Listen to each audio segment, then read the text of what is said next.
Aloha and welcome back to the Outdoor Kitchen Show. I'm Marissa Turner and today we are on location in Prairieville at a great little roadside stand, and if you haven't been to Steve's Tamales, you need to stop by, and we're going to tell you why.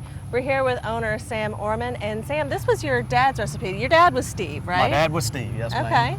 Okay. He worked at a chemical plant, and on his way home from work there was a little cart. This is the story that I was told, a little cart that he would stop by, this lady selling tamales, and he loved them. My dad, being the person that he is, figured he could do it himself. So he started working on his own recipe, and the recipe that we use today is what he started, what he came up with, and that was mid to late 60s. So he started making them and just for the family, and then he started bringing them to work, and the guys at work loved them, and they started requesting some, so he started making more and more, and it got so popular, he decided to start selling them, out of his house. And this was about 1970. And if anybody's ever made tamales, it's difficult. It's a lot of work. It's a lot of work. So it was just he and my mom making them. We were all too small. There's a lot of kids. There were 7 of us, but we were all too young to help make them.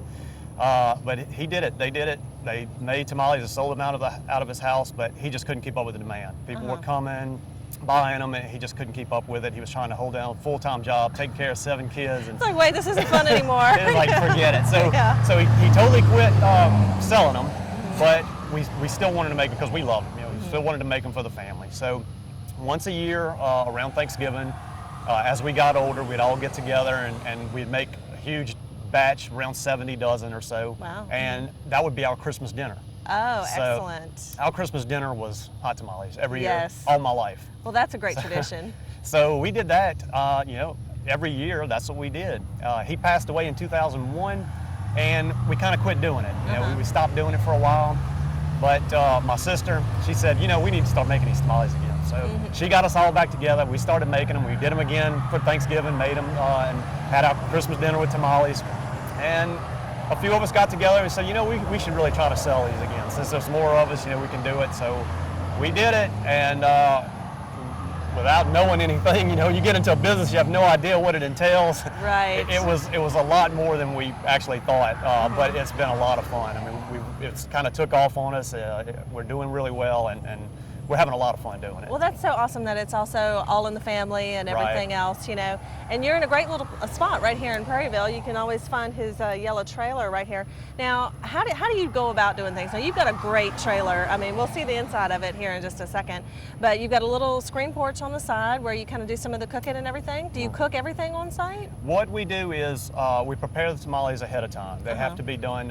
It's too much of a process to actually do here on the trailer. Right. So it's almost a week-long process we do. We start on Thursday, getting the ingredients, start getting everything cut up and the meat cooked and ground up and mixed together. The meat has to marinate and set at least 24 hours before we can actually make the tamales.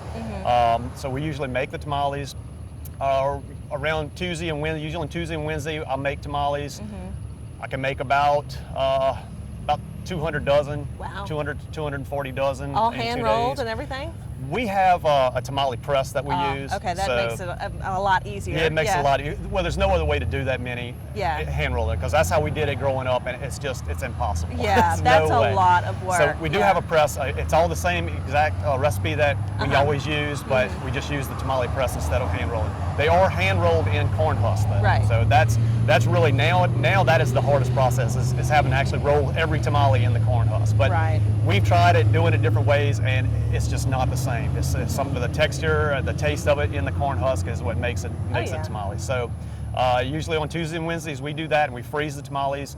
But here they are actually cooked here. The dough and the meat are cooked here on site. So when you come to get tamales, they are freshly cooked that day. Wow, that is fantastic. Now you have a mild and a super spicy.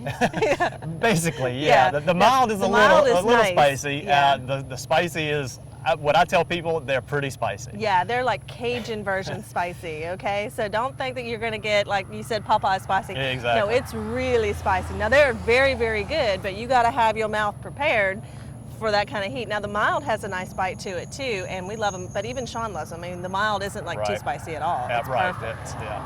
We, if somebody comes up and they haven't had them before and they see spicy and they say, oh, spicy, I love spicy, give me spicy. I said, you need to taste them first. Let's see if you can handle it. And it usually changes their mind.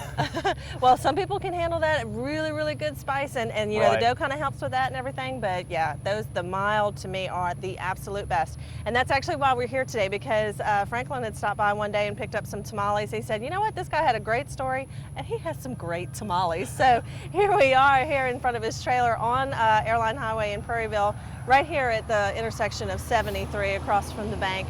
He's got a great little spot where you can park and everything, and you have other stuff too, right? You have the nachos and things like that? Nachos, it's just kind of lanyap nachos. Tamale nachos, something my sister came up with. Nachos, we'll cut up the tamale on top, and it's fantastic.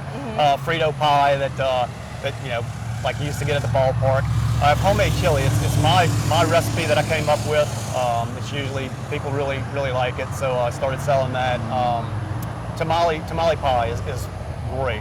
We'll take 3 tamales, unwrap them, top them with the homemade chili and cheese, and that's fantastic. So awesome. Now, can people order bigger quantities ahead of time? Can they give you a call? Absolutely. We'll take orders as big as they want, as long as we get advance notice and at least 24 hours notice. Okay. Well, let's share the phone number with everybody. All right. It's 225-290-8196. Okay, and you can order the mild or the spicy or anything they got over here. And you can order any quantity. They keep some large batches in the freezer if it'll be a while before you eat them, or you can pick them up hot and fresh. Now we're ready to taste them.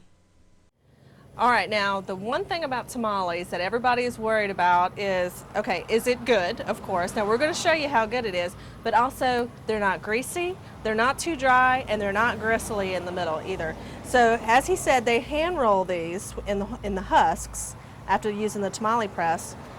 But y'all check this out, how moist they are. Little plastic fork there. You want to try that bite? You go ahead. But you can see in the husk, you see meat and spice, but you don't see grease, okay? And then you can see just how gently you do that and how moist that dough is. I mean, that's a good tamale right there. Oh, and look, you gonna steal that bite too? Awesome. That's good stuff, huh? Can Mama have a bite now, please? Yeah? If y'all don't eat Steve's tamales, you better eat them now, folks. That's right. Those are so good. And another thing you definitely have to try is the tamale pie. Now, whose idea was this tamale pie? That's debatable.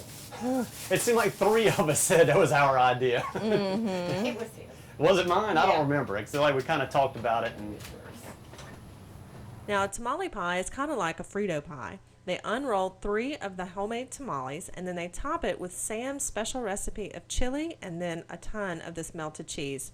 Very simple and very good.